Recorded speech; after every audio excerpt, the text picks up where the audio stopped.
Okay, so this has dried a little bit, probably not as much as I would like it to, but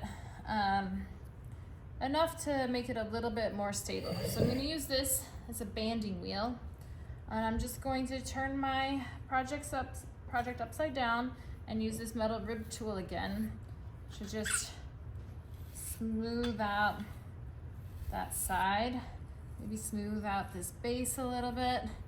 Compression is always helpful in terms of preventing cracks too. It kind of just pushes those particles of clay closer together so that they stay together when it dries. I'm gonna turn it over. Do the same thing gently on this top part. I'm trying not to wiggle it too much. Now I have this tool, this is called a rasp, and I'm kind of gonna just go around my rim, and I'm just shaving off parts that I don't think are even.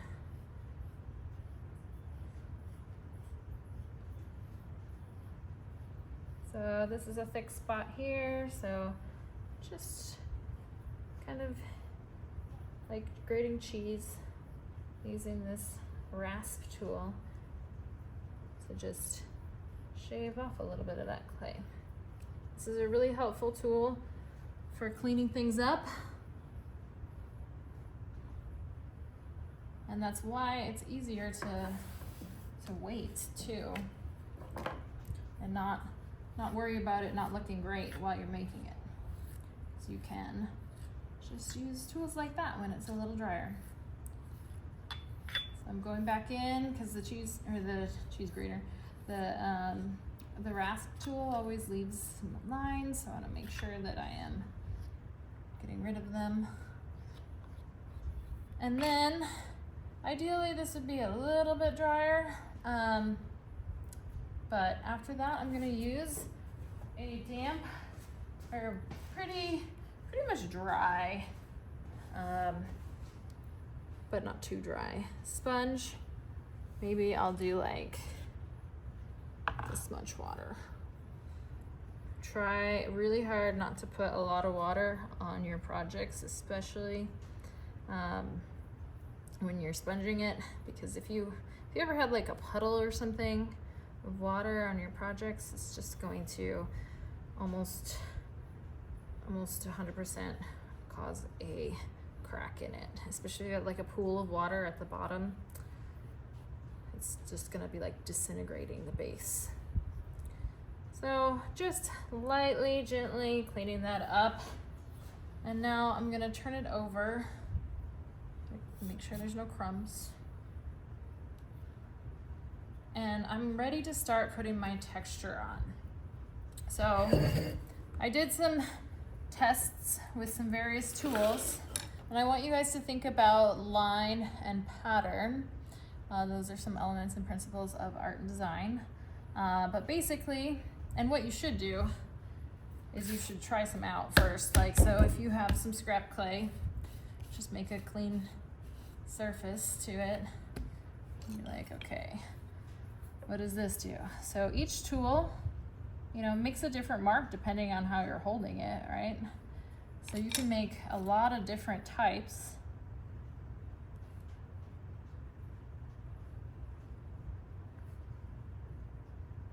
Of marks. You could do straight up and down, angled. But I want you to do this project where you're not drawing anything. So you're not using a tool and drawing, a heart or a Pokemon or whatever. I want you to only be making these lines by pressing into the clay. And think outside the box. Like, you don't have to use the part of the tool that's supposed to be used. Right? You can use the tip of it. So no drawing, just imprinting. You can change the directions. You can do like multiple ways, but I don't want to see people drawing. Okay? So you're gonna cover the whole outside of your pot with these kind of patterns.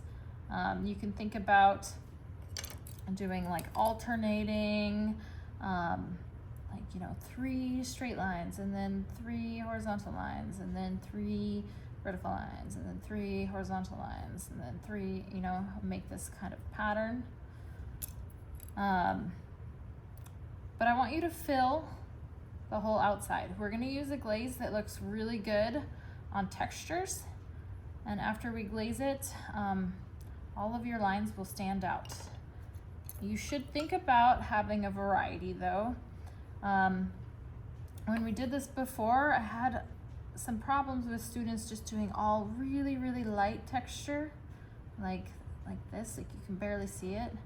So try to have, you know, some deeper texture and some light texture and some deeper texture, just so that we can have a good variety of effects, because that'll change the way that the glaze shows up. It's really interesting if you have variety in there. All right, so I'm gonna start. Let's see, I think I'm just gonna start around the base with some lines. And I can already tell that I wish my clay was a little bit drier, but I think it's good. So I'm just going, I like the idea of having kind of like one thing going on at the base to kind of, you know, catch if there's ends up being like a chaotic mess of different patterns and lines. At least this will kind of stop it, be like a frame. So I'm just trying to make the same motion, and it's really nice to use these blue banding wheels because I can just turn my clay into my hand and make the same motion over and over again. Now I would expect that this take you a couple of days, so please don't be in a rush. Again, usually in art, first person done has the ugliest project. We don't want anyone rushing through their projects and sitting on their phones. That's not acceptable. We want you to be proud of what you're making. So, all right.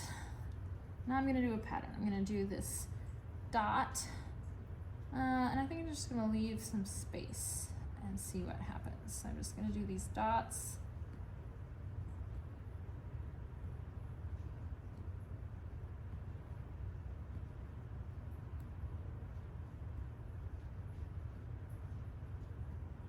And you can see there's like, you know, little imperfections around my bowl, my candle, my pinch pot. But remember, you have to trust the process. If I was like fiddling with everything all the time, like getting rid of this fingernail mark, you know, my clay's gonna dry out while I'm doing that, and then it would be really hard to work with. All right, so let's see. I think now I'm gonna do these just like bigger lines.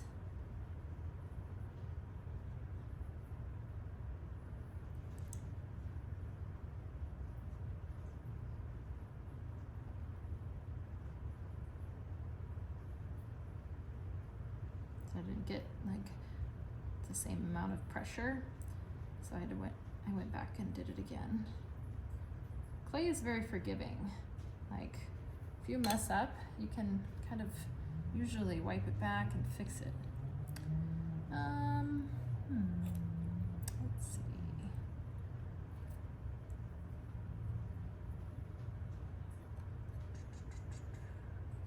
I like the idea of more dots. I'm gonna go really deep with these ones. Oh, I did that kind of crooked. Oh well.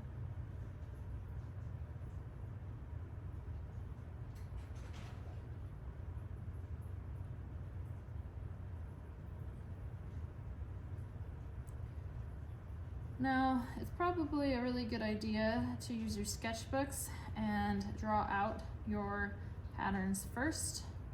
So if you do that, I will give you some points. I'll put it in the assignment. So it's better than doing what I'm doing, which is just kind of winging it. It's always better to have a plan, and you can always change your plan while you're making it, but having one to just get you started is usually helpful.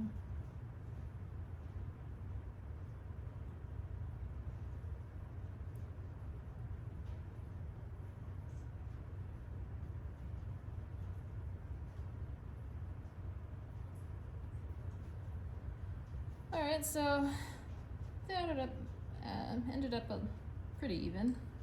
Good enough. And then let's see, what do we want to do now? I'm not sure. Maybe I'll do one of these big circles.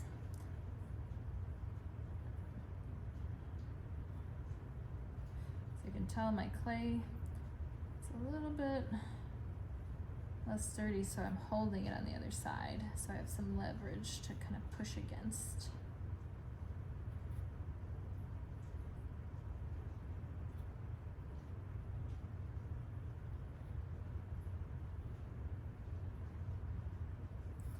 I don't want to ever push so hard that I'm making it crack.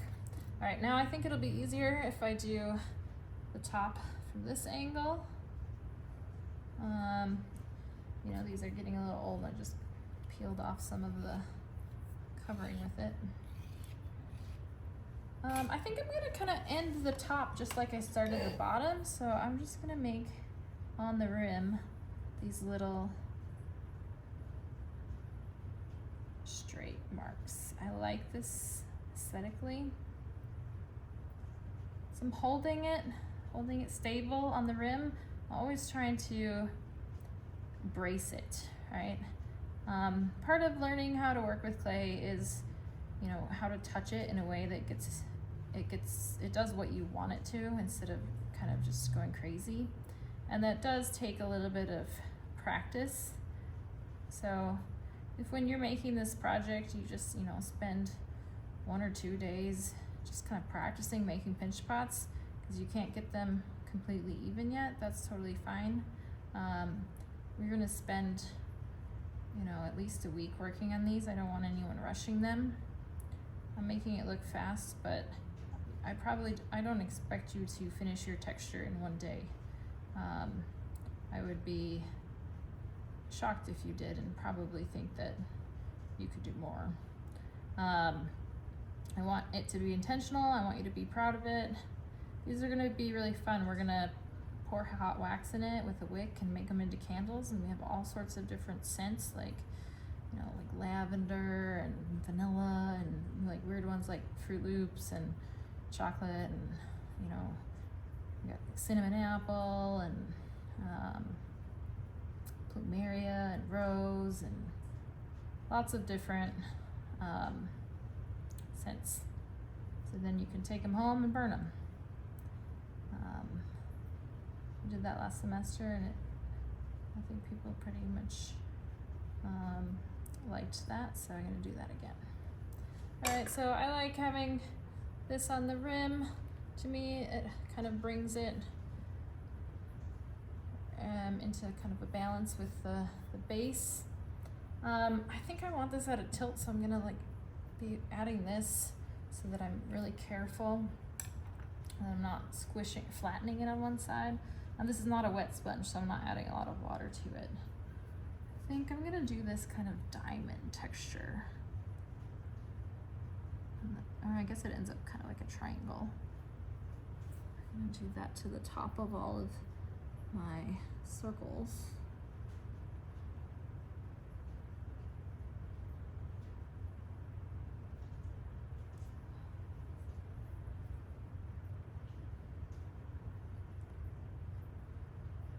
This one's kind of messy, but I'm again not gonna worry about that right now, because when this is even drier, I'm gonna be able to go in and just like clean up anything that I don't like the way it looks, any crumbs. Just like you did on your roses, you're gonna be smoothing things out with, you know, a wet paintbrush, a wet sponge, or damp, not super wet. All right, and then I feel like I want some circles again, but I want a variety and I want them deep. So I'm gonna hold that down. I'm gonna press in this kind. Maybe I'll do 3 of this kind, and 1 of this kind, and 1 of this, 3 of this kind. I think I like that pattern. I'm gonna try to do it all really deep because I think that would look cool with the glaze. It'll accentuate it. Okay, I did 3 of those, 1 of those, 3 of these. Oops, I messed up my pattern. I think these are pretty similar though, so let's just see if we can just change it. Yeah, I think I did. Okay, and then 1 of these.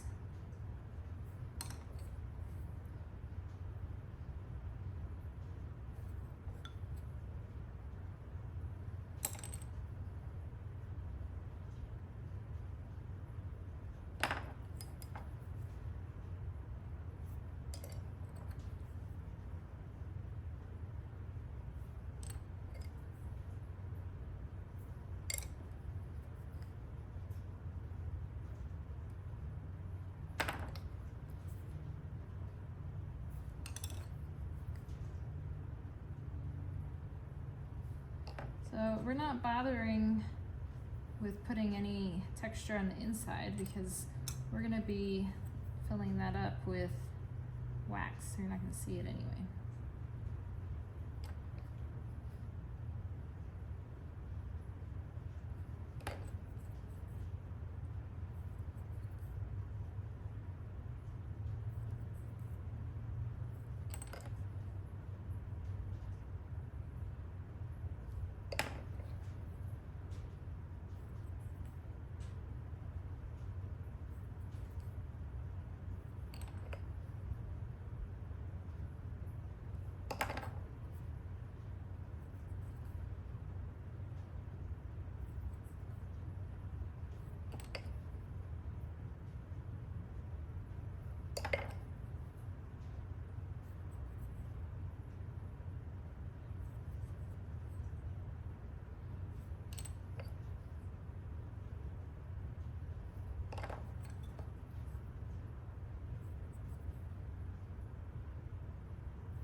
Alright, I kind of ran under him. It's not completely even, but alright, I think I need something else. I think along there, I like that I want to leave some empty spots. I don't want it to be too busy, but I think it needs something else. So I'm just gonna try that. See what I think.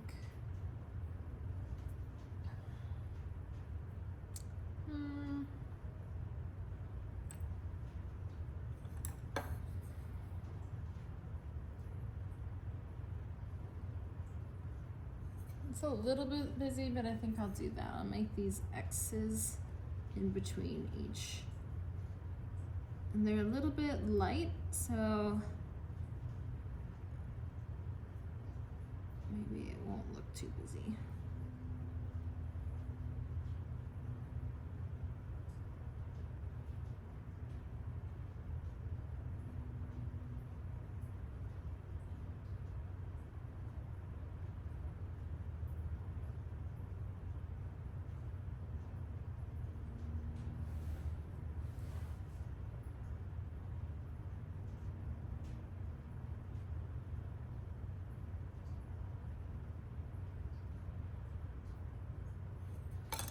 Alright, so now I have that oh, I forgot to do these. Maybe I'm just gonna erase them instead. See how easy it is to kind of blend out parts you don't like. Clay is very forgiving. So I'm just using my back of my fingernail. I'm gonna actually clean this up completely and redo that center one because it was kind of off anyway. Use this tool. Alright, so I'm gonna call this good for